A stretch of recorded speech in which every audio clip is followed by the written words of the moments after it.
And then I asked them, what conversations have they had with their parents? And I'm immediately met with, the crazy eyes and told, oh, we don't talk about this. Well, why not? Think about what it would look like if you knew the obstacles your parents faced.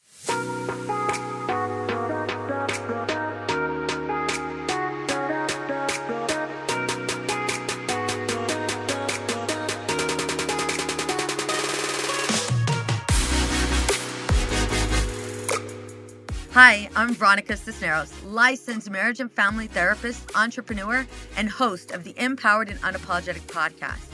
I was 1 month away from divorce. The court papers were filed. We had just had our first daughter, and I felt more alone than ever. My husband told me he was tired of competing with my career. I was overwhelmed, disconnected from my family, and questioning everything I had built. I didn't want to lose my marriage, but I also didn't want to keep losing myself. So I did the hardest thing I've ever done. I stopped pointing fingers and started doing the work on me. Now, after 25 plus years of marriage, raising 3 daughters, and running a thriving therapy practice, I'm here to help you do the same. This podcast is for the woman who looks like she has it all together, but secretly feels like she's falling apart. We're talking real marriage struggles, parenting teens, rebuilding trust, reclaiming identity, and finally feeling like you again. Pull up a seat. You don't have to figure it out alone. This is Empowered and Unapologetic.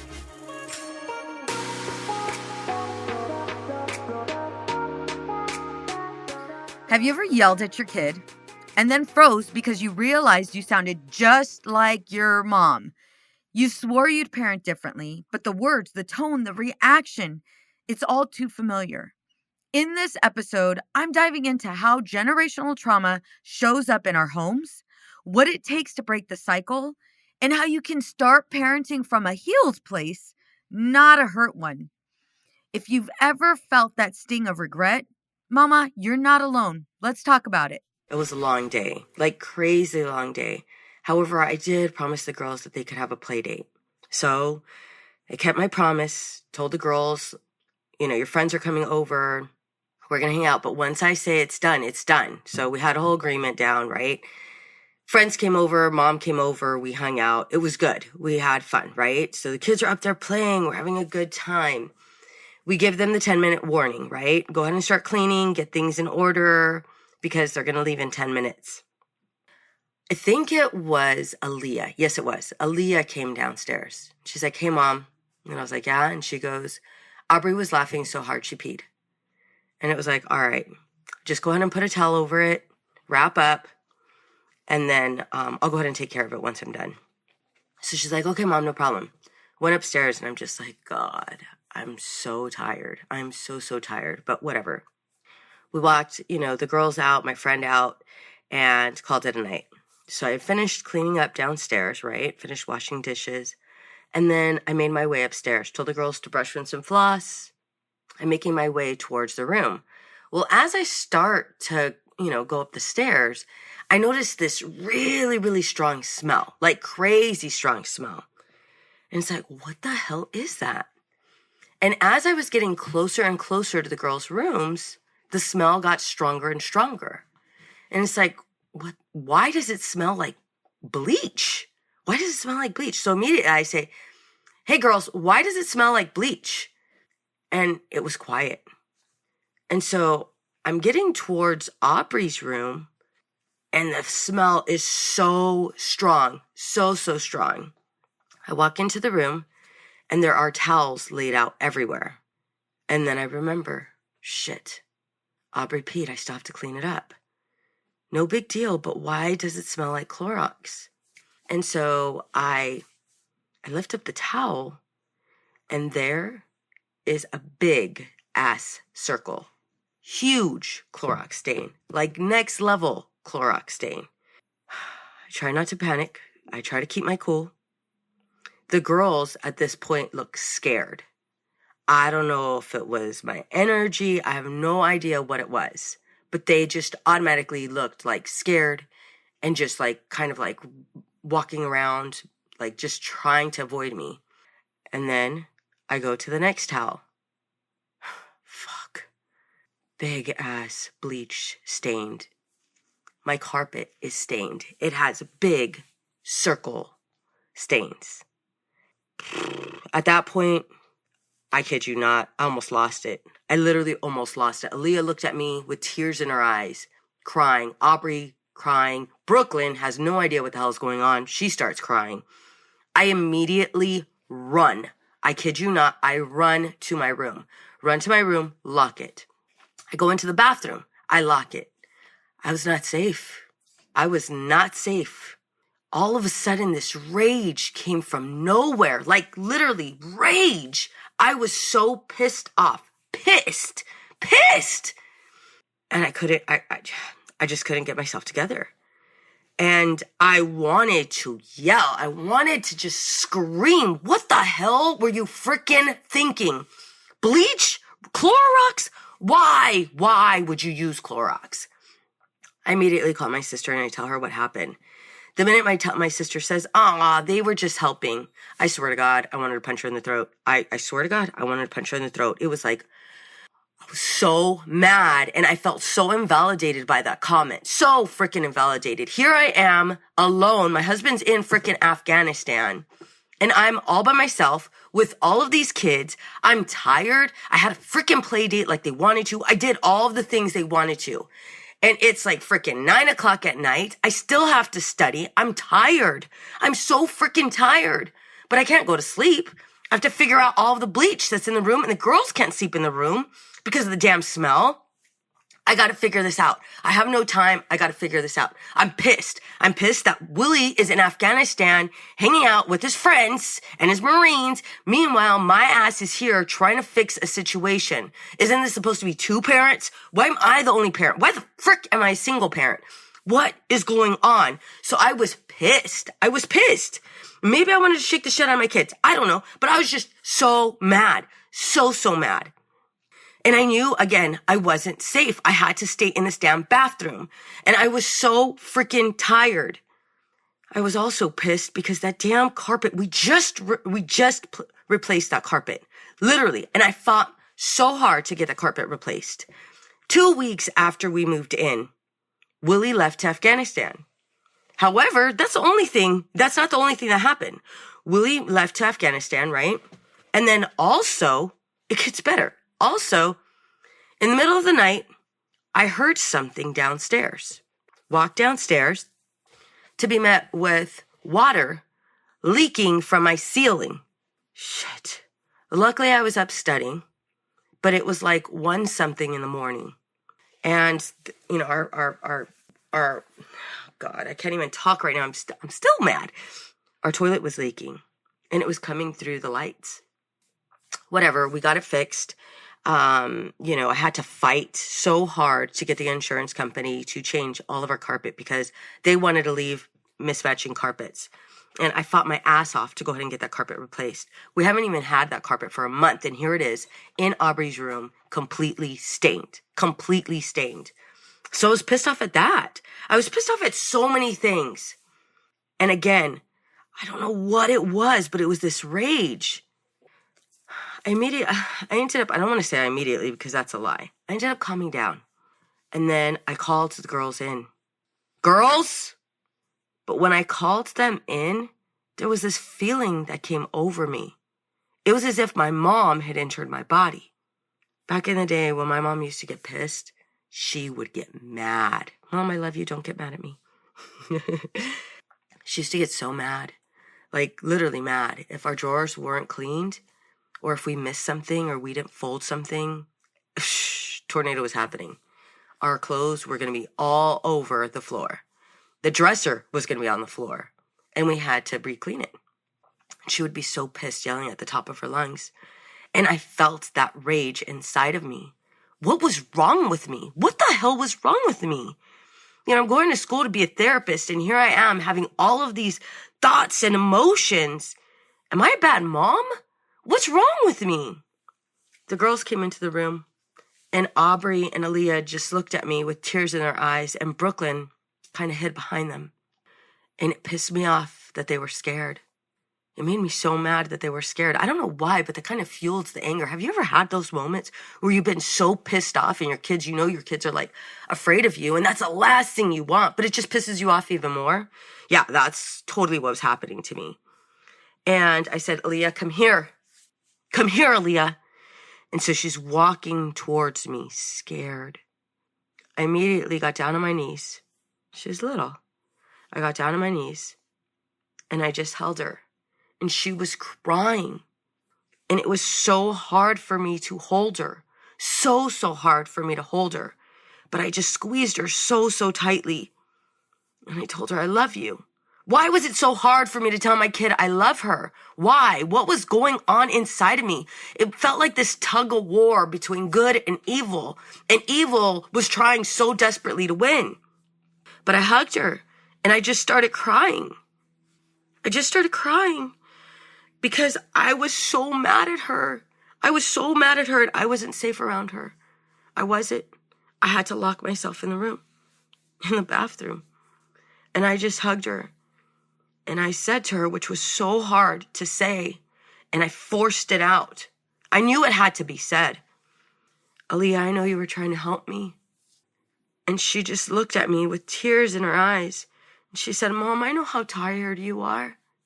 I just wanted it to be one less thing for you to do. I'm so sorry.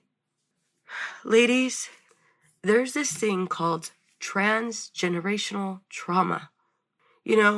We not only get our parents, looks and, hair color, facial, oh my God, I can't even think right now.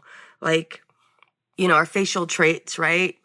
And our eye color and the way our lips are, I got my dad's nose. I totally have the Flores nose. But and my lips, I think I got my mom's lips. But, all of those things, those are not the only things we inherit. It feels like that's all we inherit, but we inherit so much more. We inherit transgenerational trauma, views about life, stories, right?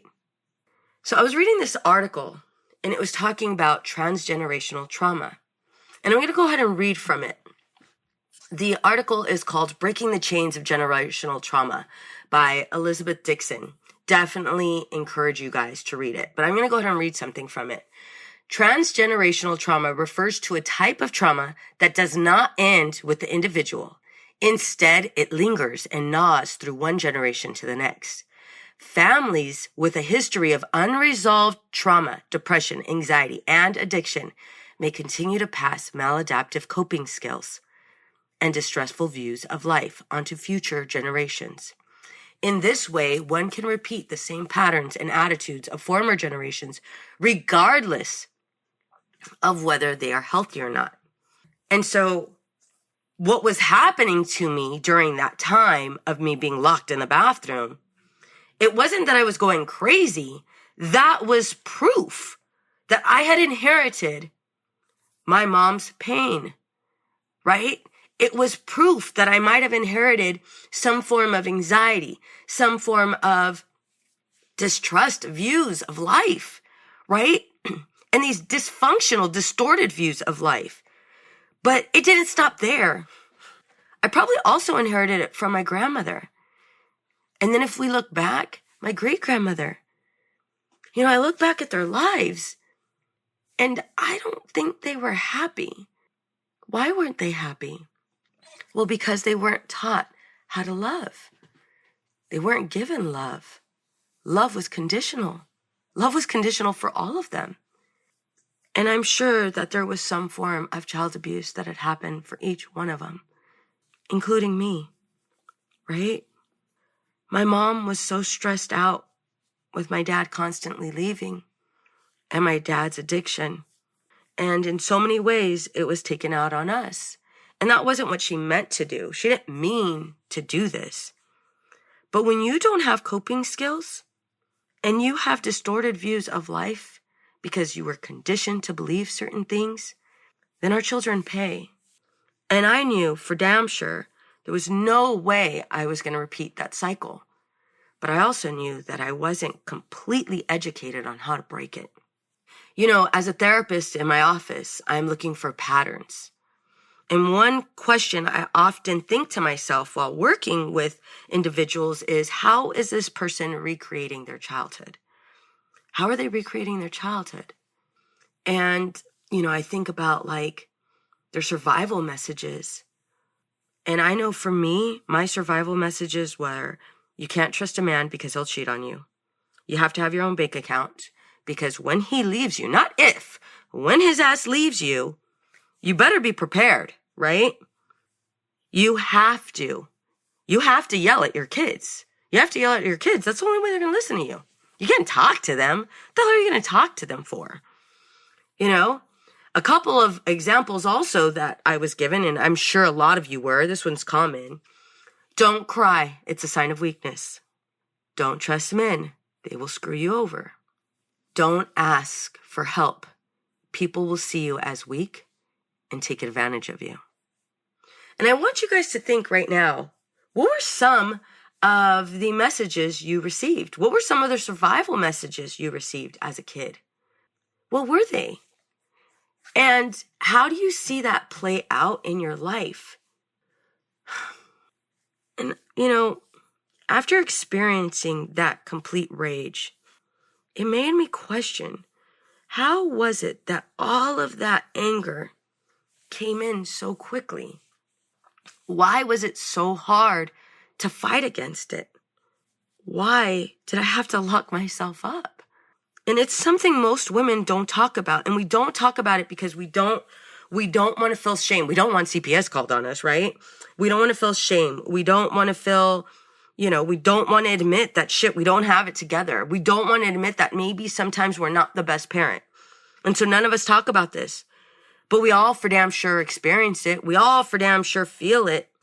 And there are times that we might say something that we're not proud of, and we don't know how to take it back.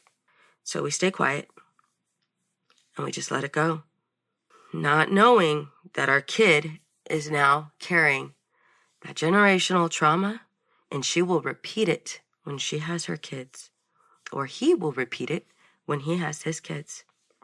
So we got to put a stop to it. One question that I often ask my clients once we discover that, yes, they are recreating their childhood. We identify how they're recreating their childhood. What is it costing them? And what is it benefiting them? Have they taken a blind eye to it? Or have they noticed it, but didn't know what to do with it? And then I ask them, what conversations have they had with their parents? And I'm immediately met with, the crazy eyes and told, oh, we don't talk about this. Well, why not? Think about what it would look like if you knew the obstacles your parents faced. I know for me, I personalized so much.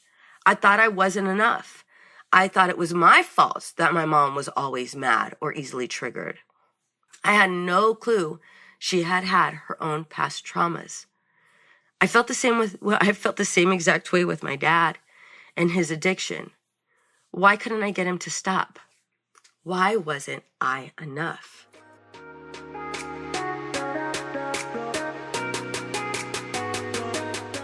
Nothing breaks my heart more than watching women pour into everyone else and feel like they've completely lost themselves in the process. That's why I have founded Outside the Norm Counseling, because therapy shouldn't feel like one more thing on your to-do list. It should feel like relief. I'm Veronica Cisneros, licensed marriage and family therapist and host of the Empowered and Unapologetic podcast. And I know what it's like to look around at your life and think, why does everything feel fine, but feel so off? At Outside the Norm Counseling, we help women who are high functioning on the outside, but silently falling apart inside. Women who are waking up overwhelmed, snapping at the people they love, and carrying guilt that never seems to lift. And if you're not ready for therapy, that's okay. Let's start small. With my self-paced course, Reignite Your Marriage and Reclaim Your Identity. This is for you, not your husband. Because when you reconnect with yourself, everything else begins to shift. Head to outsidethenormcounseling.com to start.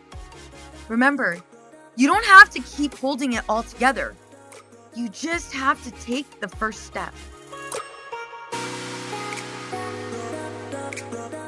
I read this article, another article with Mark Wolin. He's the author of It Didn't Start With You. And what he does is he encourages parents to tell your children the terrible things that happened to you and whatever you know about what happened to your parents and your grandparents. They could be the unwitting recipients of painful feelings from the past.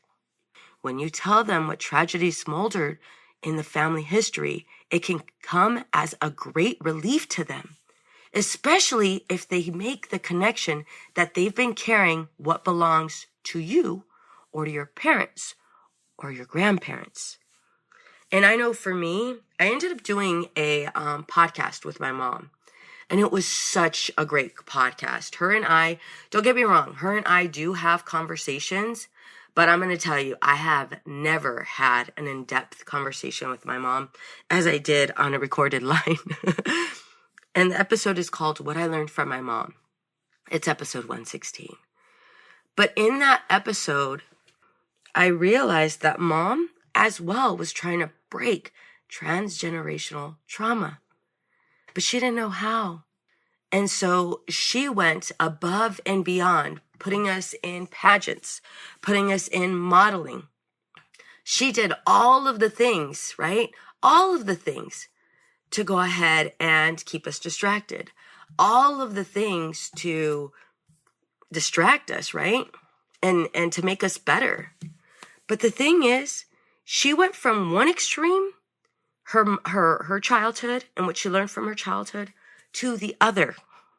And it ended up being met with the same results. Had she gotten help, had she asked questions, and had that supporting environment, maybe then it wouldn't have been passed down to us. Ladies, if you are listening to this podcast episode right now, there's no excuse, mama. I'm here right now with you, starting to identify how this applies to you. I'm here with you to help.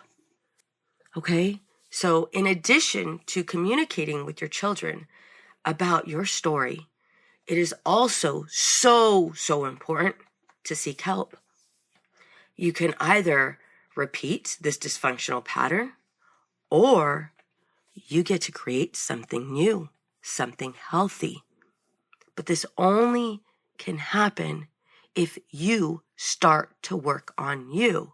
If you start to identify some of these unhealthy patterns. Matter of fact, I want you to grab a pen and paper right now. Yes, grab the damn pen and paper. Stop complaining.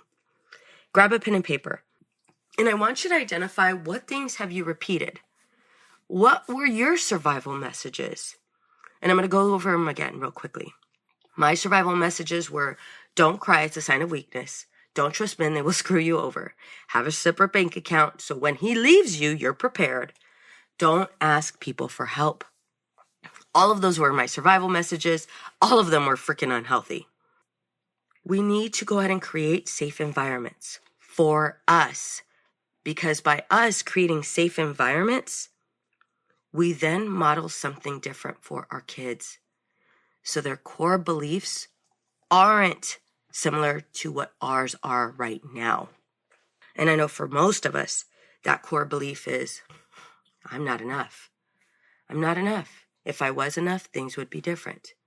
I need to work harder to receive love. I'm not deserving of it. I need to please and appease others and put their needs ahead of my own. Those are some core beliefs. And again, those are the same beliefs our mother had, our father had, and our grandparents had, and our great-grandparents had. We have to make sure we provide something different for our children, give them a different perspective on the world, so they trust us and they're able to develop healthy relationships, right? That's what we ultimately want. We want them to have healthy relationships. Pay attention to your current patterns. What do you do when you're overwhelmed and frustrated? Do you take it out on your kids? Or are you able to process through it? I'm gonna tell you right now, a good amount of us don't know how to process through it because we're flooded with emotions and we don't know how to break those emotions down. And so we get completely enraged because this feeling is so uncomfortable and we just got to get it out. But guess what? That's something you learned from your parents and what they learned from their parents. That's not healthy. We got to do something different. And it might be to a point where we might need to seek professional help. And if that's the case, that's all right. But we got to do something different. We can't repeat these same unhealthy patterns. The more and more we repeat these same unhealthy patterns, the longer this will live. And it will not only be our kids, but it'll also be our grandkids. Is that the legacy you want to leave? Not me. Not on my watch. It is very important I leave a legacy, a strong one, where my kids knew that I loved them and adopted new healthy habits, and they connected with their kids intentionally, and they lived, and they were able to experience joy, true joy, and not live in a world of uncertainty. Because I promise that's where most of us are at. We're in that world of uncertainty, and it serves none of us. Another thing this requires is a great amount of empathy and validation. Empathy, realizing that your mom or your dad behaved in this manner because they were conditioned to believe that this was right. Empathy in that, I know people hate when I say this, but I'm going to say it. Just like you're doing the best you can for your kids, so were your parents. I know that's so hard to hear, especially if you've come from abuse. And I'm not dismissing that abuse. I'm not dismissing that abuse at all. And if you've gone through abuse, I'm here with you.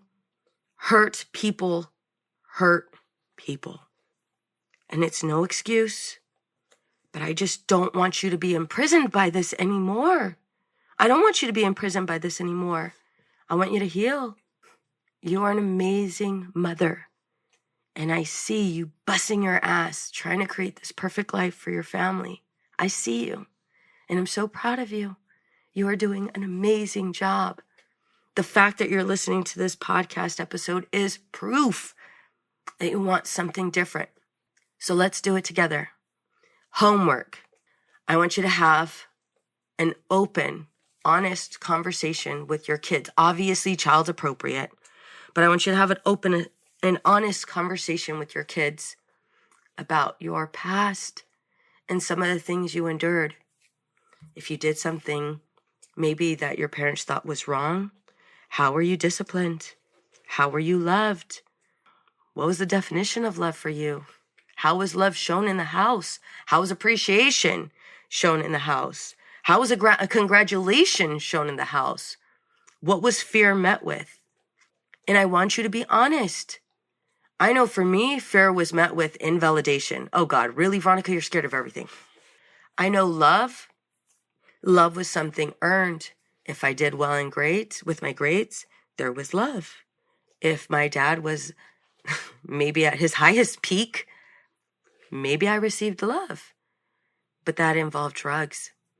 If my mom was in a good mood and she wasn't frustrated with my dad and I was helping her cook in the house, I earned love. The way I looked, earned love. The way I performed, earned some form of acknowledgement.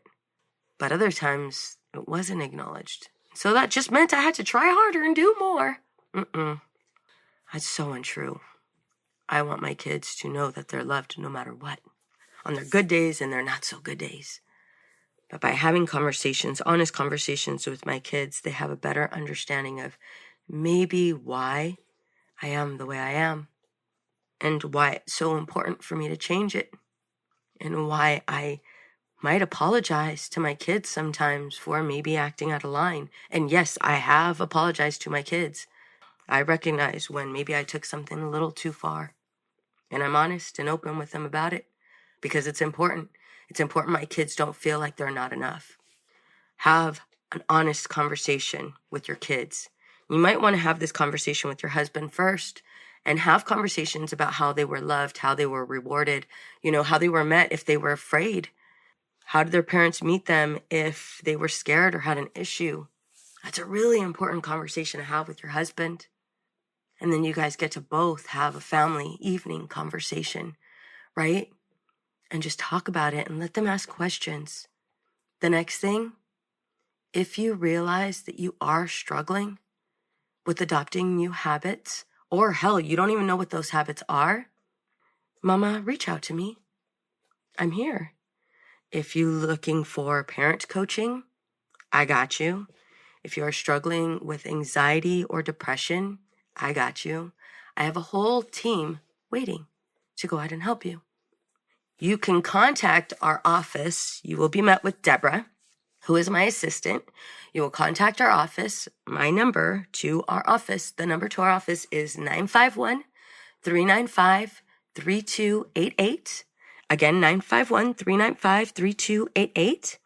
Or you can go to our website, outsidethenormcounseling.com, and you could go ahead and review our website, review who we are, get to know some of our clinicians.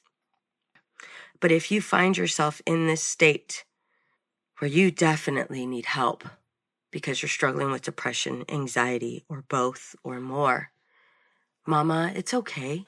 It is absolutely okay. It is so important to get the help you need. I believe everybody in this world needs therapy. Everybody needs therapy. And if that's where you're at, that does not mean that you're less than. It means that you are capable of doing more. It means that you are courageous. And I admire that courage. Okay? But do not wait. Do not wait. We can all change. It's a process. And I'm looking forward to going through that process with you. Do your homework, have conversations. Let's stop the dysfunctional cycle of transgenerational trauma.